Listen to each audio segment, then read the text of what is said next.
Nung binantaan ka na ikakalat niya yung private video ninyo, anong ginawa mo? Nagmakaawa ka? Kinausap mo? Opo, nasabi ko, huwag niyo po ipapakalat yung scandal na video. Sabi ko, lahat po ng mga sinet ko po sa kanya, ipapakalat niya po. Tapos magdesisyon na po ako. Gusto niya makipagbalikan sa'yo. Opo. Pag nakipagbalikan sa'yo, balik sa dati, gagawin ka niyang parang sex slave. Opo. Nung pumunta po kasi kami ng barangay, tumawag din po siya sa akin. Sabi niya, nung palipas oras lang kita. Pampalipa, bastos to. Nag-report ko sa amin lang yan.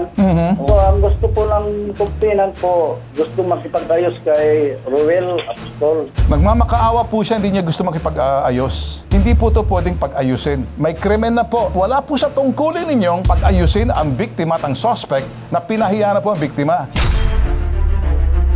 Ngayon, Hindi po, sir. dahil constituent mo ba to? Itong si Roel Cap? Taga rito po yan, sir. Okay, sa barangay mo. Kaya pala, ano, anak Hindi po, ka, sir. anak ka ng tipaklong, ay sus Mariosep.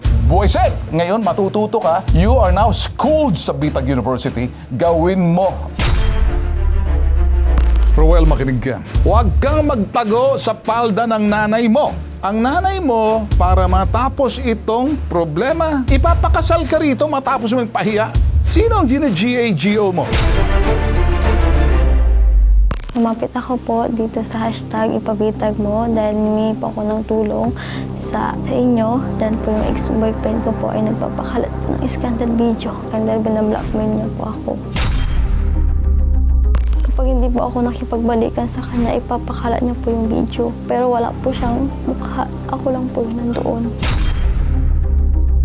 Nag-chat siya sa akin. Sabi niya, kakalat ko tong video na to. Kapag hindi mo ako binalikan, magsisisi ka sa huli. Lahat na nakakilala sa'yo, lahat ng makakarating sa kanila. Hindi ako pumayag po na makipagbalikan sa kanya. Pinakalat niya po yung scandal video sa mga kaibigan ko, kakilala ko, pati sa school. Kalat na kalat po yung video. Sinend niya po sa kapatid ko, sa pinsan ko, at nalaman ko po yun, ginagawa niya. Sobra pong depressed. Halos mabalik po ako. Sabi naman niya, hindi naman niya po ako binigyan ng halaga. Kung meron lang po ng halaga yung pinagsamahan namin, nirespetuhin niya po yung paghihiwalay namin. Sir Bet, humihingi po ako ng tulong na bigyan po ng hustisya yung pagpapakalat po ng scandal video po sa akin at pagbabastos po sa ginawa niya sa akin. Gusto mong tawagan ko ng boyfriend mo na to? Pati tinuin ko to. Ang pangalan nito? Ruel po. Roel.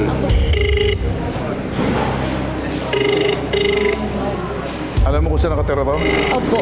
Sa Payar po. Sa amin din po. San Carlos din po. May mga text messages siya? Opo, meron. Put this on the air tomorrow. Okay, let's go.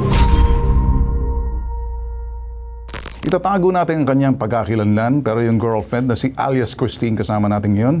Okay, anong dahilan nagtulak sa inyo lumapit na sa amin? Ano bang kasiraan ang ginawa sa iyo nitong boyfriend mo? Ano bang bagay na nagpakalat ba siya ng inyong mga private videos? Opo, yun po yung scandal video po na nakabatong po ako sa kanya. Alright. So parang habang may ginagawa kayo, siya naman nagbi-video. Opo. So ngayon, hindi mo alam to. Opo. Paano mo nalaman na kumalat yung video? Sinabi po, pinagbantaan niya po ako. So may mga text messages ka dyan? Opo. Mhm. Napagbabanta. Nung binantaan ka na ikakalat niya yung private video ninyo, anong ginawa mo? Nagmakaawa ka? Kinausap mo? Opo, nagpakawa po ako sa kanya na huwag niya po ipapakalat yung scandal video. So kailan nangyari itong video na to? Anong taon? 2000? 2021? 2023 po. Ito, nung lang. O last year? Opo, next year pa lang. So last year yung video na yun. Pero dito sa sinasabi mo, binantaan ka na kapag hindi ka nakipagbalikan, Ipapakalat po yung video. naghiwalay na ba kayo that time? Opo, January po, iwalay na po kami. Bakit kayo naghiwalay ng January 2024? Kasi po, parang hindi na naman po ako binibigyan ng time. Tapos hindi po ako mahalaga para sa kanya. Parang isip ko lang po, parang katawan ko lang po talaga yung gusto. So ang gusto niya talagang gamitin ka lang. Opo. Sabi niya, nung palipas oras lang na kita. Pampalipa, bastos to.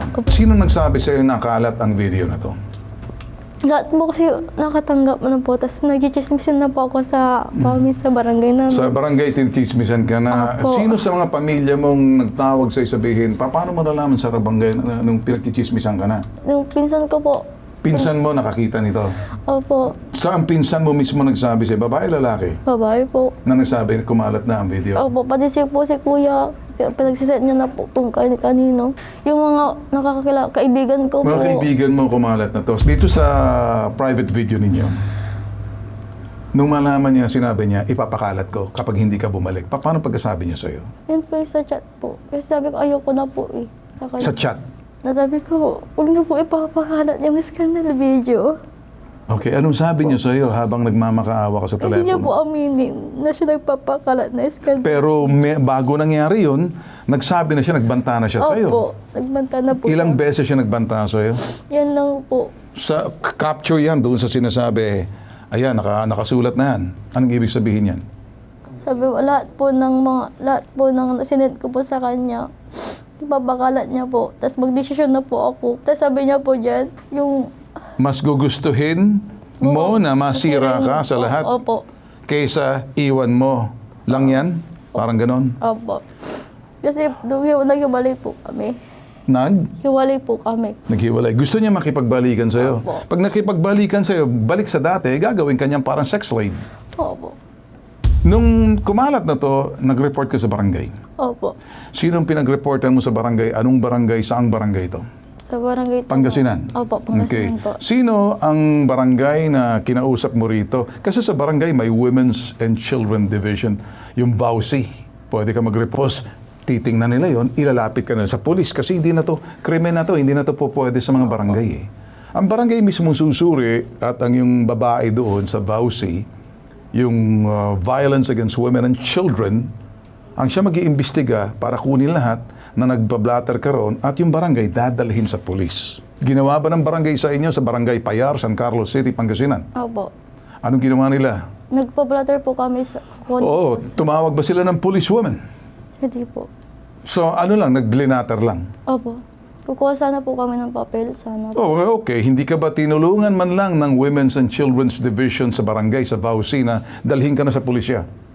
Hindi po. Kung kayo po naninig na nanonood, ganito po yung sistema ang ginagawa po natin. Ng barangay, hindi po pwedeng pagsumbungan lang yan. Ang barangay, kinakailangan, makikipagtulungan, ilalapit mo na siya sa pulis. Sa linya ng telepono, si Cap Reynaldo Paragas, Barangay Payar, San Carlos City, Pangasinan. Magandang umaga po sa iyo, Kapitan Paragas. Magandang umaga din po, sir. Po. Lumapit daw po sa inyo itong tatago natin sa pangalan dito na si Christine patungkol doon sa kanyang inarereklamong kinalat daw ng kanyang boyfriend yung mga private videos ata nila na nagmamakaawa siya pero na-blatter daw po ninyo yung reklamo niya labang kay Roel Apostol, yung kanyang BF na kapag hindi siya makipagbalikan, ikakalat niya. Naikalat niya nga. Na isa katuparan niya, na-consummate niya yung krimen. Ano pong ginawa ninyong barangay, sir? Kasi may VAUCD po kayo, may Violence Against Women and Children. Anong ginawa po ninyo, sir? Opo, sir. Sa katunayan po, sir, sa barangay Payar po to, sir, nag-report po sa amin lang yan. So, ang gusto po ng kumpinan po, sir, gusto makipag-ayos kay Roel Apostol. Nagmamakaawa po siya, hindi niya gusto makipag-ayos. Sir, Hindi, opo. meron po kayong VAUCD sa loob ng barangay? Violence Against Women? Meron? Opo, sir. Bakit hindi niyo po pinatawag yung VAUCD babae, yung Violence Against Women, kababaihan at kabataan, na ito huy isa hong karahasan, kung titingnan po natin, dahil may batas po tayo rito, hindi po ito pwedeng pag-ayusin. May krimen na po. Wala po sa tungkulin ninyong pag-ayusin ang biktima at ang suspect na pinahiya na po ang biktima. Ang sa akin lang po, sir, hindi po ako galit sa iyo. Galit po ako sa pangyayari. May pagkukulang po kayo eh. Ama po kayo ng barangay. Pagkatapos hindi nyo ginawa yung tama. Hindi ba ang tama rito makikipag-ugnayan kayo sa pulis? Opo, sir. Bakit hindi nyo ginawa to? Nagkulang po kayo. Sa katunayan, sir, wala Nagkulang po dito. kayo, sir, nagdadahilan po kayo. Ang gusto ko marinig, opo, nagkulang po ako rito. Opo, sir, sige. Yun. Ang dami mo pa kasing mga sinasabi. Hindi kita ginigipit, siguro na hindi mo lang naintindihan ang trabaho mo. Pero sa lahat po nakikinig po sa ating ganito po kami sa Bitag. Hindi kami nagsisino rito. Ngayon, Hindi po, sir. dahil constituent mo ba to? Itong si Roel, Cap? Taga rito po yan, sir. Okay, sa barangay mo. Itong babae, hindi mo constituent. Tama? Opo.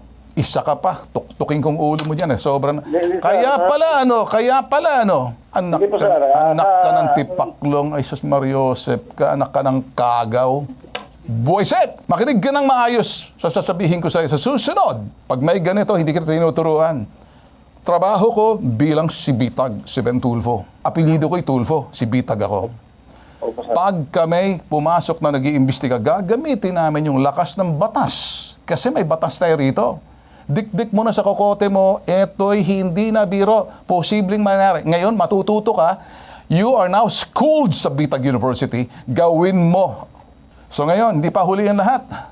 Ipasa mo yan sa CIDG, ipasa mo yan sa pinakamalapit na police station. Bakit pa ito napunta sa barangay ninyo? Ba't hindi mo sinabi kailangan makipag-ugnayan kami sa barangay mo rin? Nene, wala ka na naman sagot. Mistake number 2. Nalalagutan ka na ba ng dila? Nagkakalansingan na ba yung mga ano natin yan? Bombolyas. Ganito talaga ako rito, boss. Pag ikay, tandaan mo, public servant ka. Ako hindi eh. Ako matatae nga, Fourth Estate ako eh. Nasa ilalim ka ng ehekutibo. Iba ang atake namin dito, bossing. Hindi kita pinahihiya. Trabaho lang to. Walang personalan. Ayaw kita makilala. Mali ang ginawa mo. Sana kung nanonood sa atin, Luzon, Visayas, Mindanao, kahit saan, ito po yung pamantayan at panukat kung paano hawakan ang mga sumbong na kapareho na to, especially pag dumaan po sa barangay. Ayusin yun ulito, babalikan kita, hindi pa tayo tapos, hindi pa ako tapos sa'yo. O ngayon, dito ngayon sa telepono, dito ngayon, listening, si Police Lieutenant Colonel Eliazar Edolmo. Magandang umaga po sa inyo, Officer in Charge, San Carlos City Police, Colonel Edolmo. Sir, nakikinig po kayo kanina habang ini-interview ko po ang pagkukulang po na ginawa po ng barangay dito po sa pagpapakalat po ng mga private photos nitong biktima na nagmamakaawa, ikinalat na po ng kanyang boyfriend sa barangay. Ang ginawa ng CAP, hindi naman na-report sa police. Ano po dapat gawin ninyo ngayon, sir? Narinig nyo? Anong tama? Yes, sir. Sa end po sana ng San Carlos City Police Station, regarding po sa pagpapakalat ng Pagbabanta, pagpapakalat, pamamahiya, panggigipit. Labis Yes, ng opo. panggigipit, labis ng pang-aapi.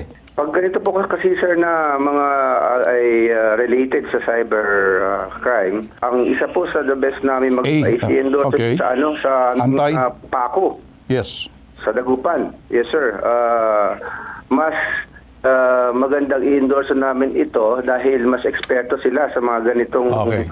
kaso. Sige, Kasi sir. pagpapakalat to ng scandal Yes, dito sir. Sa Provincial Anti-Crime Unit ng Dagupan ng the best mag-handle ito, sir. Pero sa aming parte naman, sir, we can endorse it doon, sir. Okay, sir. Naintindihan ko na po. No? Gusto ko lang po bigyan ng diin po, sir. Ano? Ba't galit po ako? May blackmail po rito, panggigipit. Na kapag hindi siya bumalik, ikakalat niya. Number 2, harassment po para sa kanya. Napapahiyang pamilya. Yes, sir. Public shaming na po, biktima na po siya. Hindi po natin pwedeng sisihin siya. Ngayon, para sa akin, sir, sa anti-crime, gusto po namin may mabigyan ng hustisya rito. May batas po, sir. Eh. Yes, sir. Okay, sir? Kung ang sitwasyon po ngayon doon sa biktima, sir, is she is psychologically maaari po namin ipasok to sa sir, sa Republic Act 9262 sa Yes. Pausi. Yes. Grave oppression, grave harassment, aggressive po masyadong lalaki. This is more of an aggression to a weak woman. Labis ng pamamahiya pang-aapi. Kaya po may bitag eh. Sir, maraming salamat. Makikipag-ugnayan po kami sa inyo. Ngayon na alam nyo na po, ano? Siguro, sir, makipag-ugnayan na rin po kayo sa lahat ng barangay. Kung kayo po, kung sa rehiyon, na hindi po ito pambarangay. Alam nyo naman, sir, pag reklamong ganito, pampulis na po ito. Ewan ko kung bakit kuminsan itong mga barangay natin, di naintindihan. Yes, Sige, sir, ano? Maraming salamat, sir, ha? Makikipag-ugnayan po kami sa inyo, sir. Maraming salamat po, Sir Ben, at magandang umaga. Kap, nandiyan ka pa ba? Opo, sir. Ngayon, nagsasabi ako sa iyo, gawin mong tama, ihanda mong blatter dyan, gusto namin makita, kikilos na kami, Kap. Ipakita sa iyo kung paano namin gagawin. Para hindi ka masyado maabala. Kasi baka may makapangyarihan tong Roel na to, buisit. Relax ka lang, oh. Pinasasaya lang kita. Okay, huwag ka na masyadong umiyak. O sige, Kap, thank you. Tawagan nga to. Thank you, Kap, ha? Sige. Maraming salamat din po. Alright, sige. Okay. Sige. Okay, si Roel, tawagan. Kung nakikinig ngayon to, hindi ko pa palalagpasin to. Balita ko, ang nanay atay lumapit sa inyo para kausapin na kumari ipakasal kayo. Opo. Taran. Natataranta na naman. DA. Kakalansingan ng bombolyas nito. Ring, sige, gusto ko lang marinig. Background music. Talaga, cannot be reached. Roel, makinig ka. Ako'y nananawagan sa iyo.